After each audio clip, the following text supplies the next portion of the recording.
Hello, and welcome back to Stately Vaughan Manor. And today, we're going to be talking about Sherlock Holmes. Now, Sherlock Holmes has been pretty popular for a pretty long time, so it might be hard to find something new and original for me to say about Sherlock Holmes, but never fear, I've never let certain failures stop me before. So here we go. Sherlock Holmes. Why do we love Sherlock Holmes? Why do I love Sherlock Holmes? Now, when it comes to Sherlock Holmes, I've kind of got a problem. Uh, let me show you what I mean.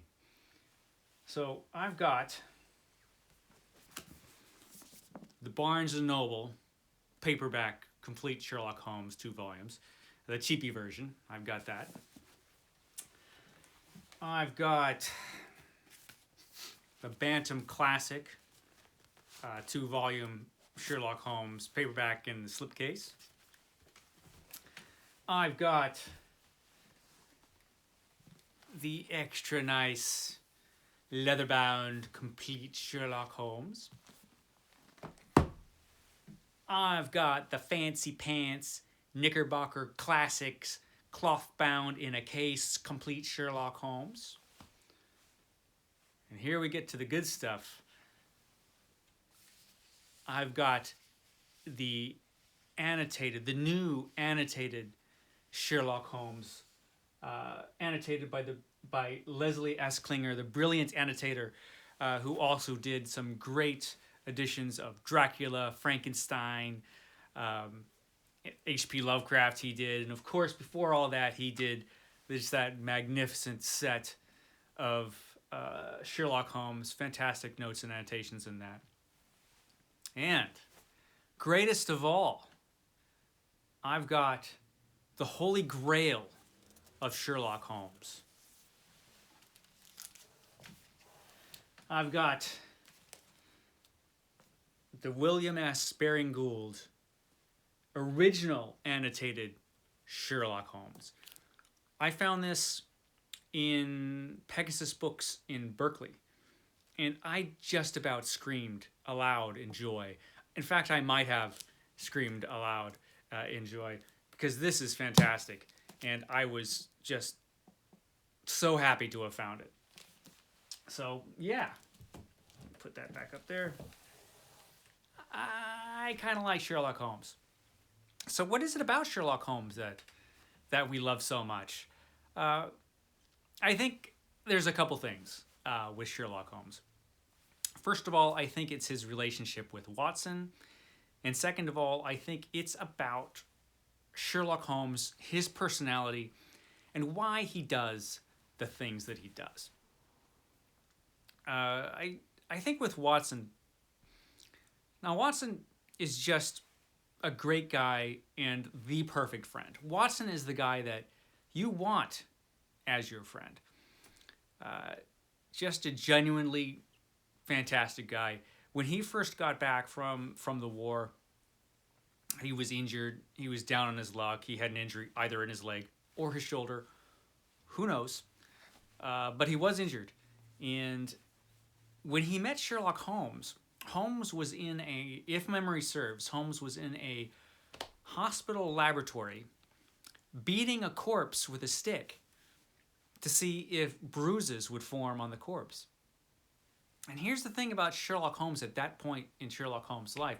He was completely focused on his work. His work was all that mattered. All his energy went into his work. No room upstairs for anything except his work. So when he met Watson, they became roommates purely as a business deal. All business, just to share the rent. They weren't friends. Sherlock Holmes didn't have friends. But the thing is, over time, Watson's niceness, his pure decency, won Sherlock Holmes over. And one day, Sherlock Holmes just took him out on a case. I mean, to this point, he didn't even tell Watson what he did for a living. But he took him out on a case, and that's where it started. And over time, Watson brought out the best in Holmes because he brought out the human being in Holmes.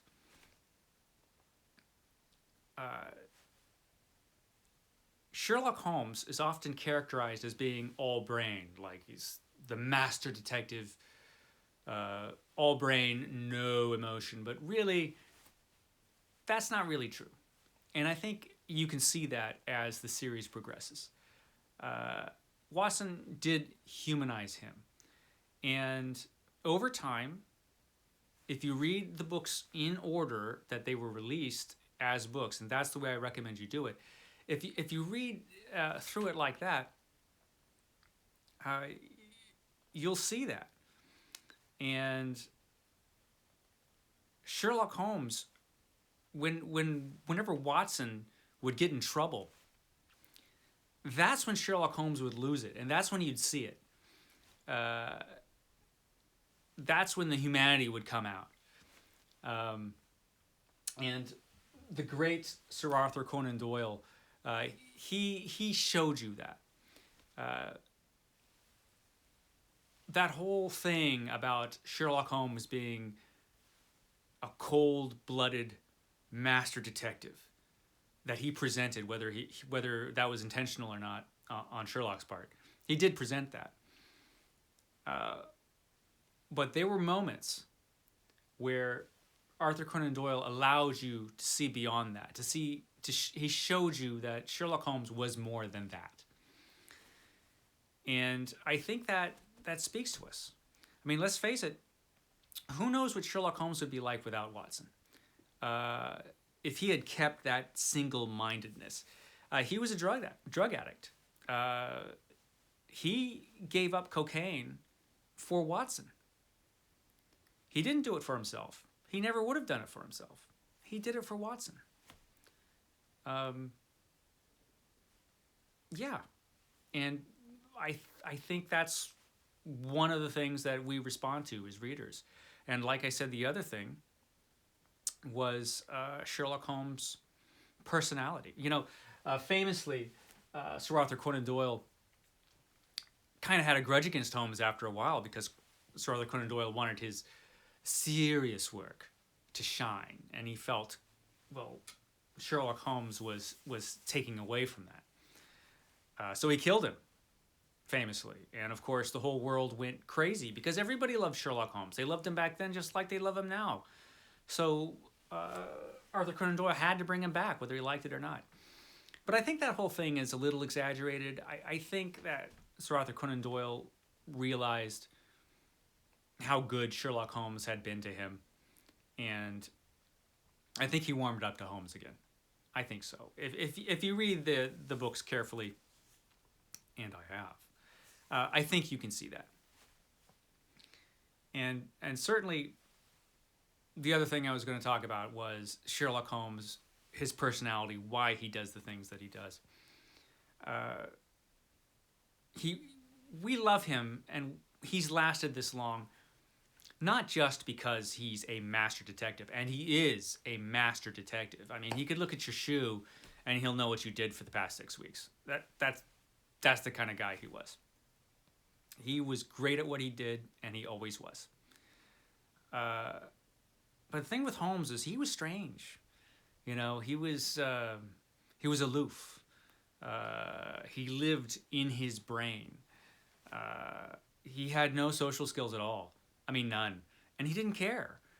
He didn't seem to have any sexual or romantic attraction to anybody. There are people that'll tell you differently.